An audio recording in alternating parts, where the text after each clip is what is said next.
done nothing about it until the last second. People procrastinate not because they're lazy, but because of how their brain responds to fear, pressure, and motivation.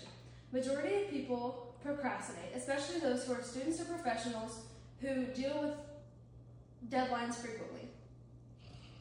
Since I have researched and struggled with procrastination, I have found that it is more than just a lack of time management. First, I'm going to talk about how procrastination results from psychological factors such as fear of failure, perfectionism, and avoidance. Then I'm going to talk about how the brain influences procrastination as the emotional side of our brain overrides the part that helps us plan and focus. Then lastly, I'm going to talk about how procrastination influences our lives and our behavior as it sends us into a cycle of guilt and more procrastination. Now that we know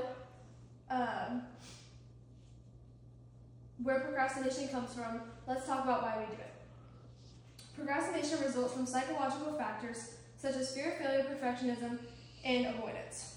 Blackish states, when we procrastinate, we are avoiding a task that we don't want to do in an effort of avoidance.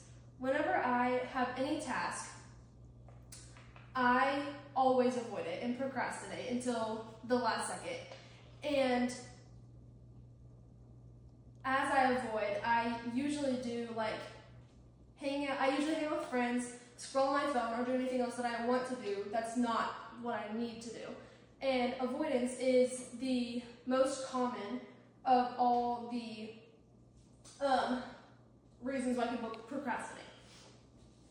While our thoughts and emotions do influence procrastination, what actually happens in our brains plays a bigger role. Our brains influence procrastination as the emotional side of our brain overrides the part that helps us focus and plan. The limbic system seeks to avoid discomfort, which, as you can tell, would not be helpful for procrastination.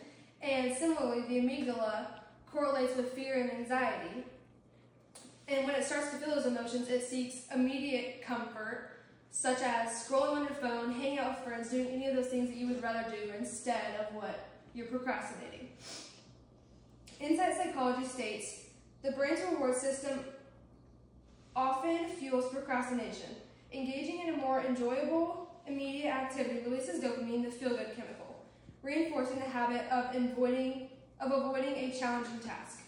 So, how does the way our brains work affect the way we behave in our daily lives?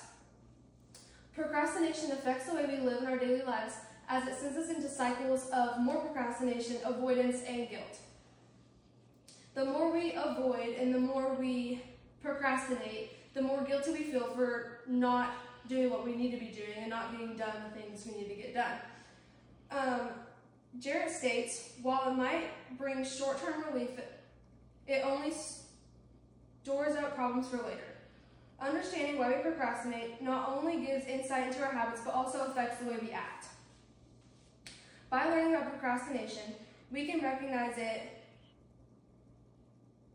and choose to take action by combating it.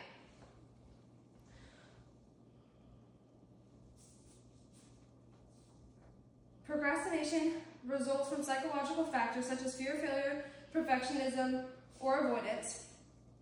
It influences our lives by causing us to go into cycles of guilt and procrastination, and it influences our brains by having the emotional side override the part that helps us focus and plan. We can find comfort in knowing why we procrastinate. We all procrastinate, but by learning the causes behind it, we can start making more productive choices one thing at a time.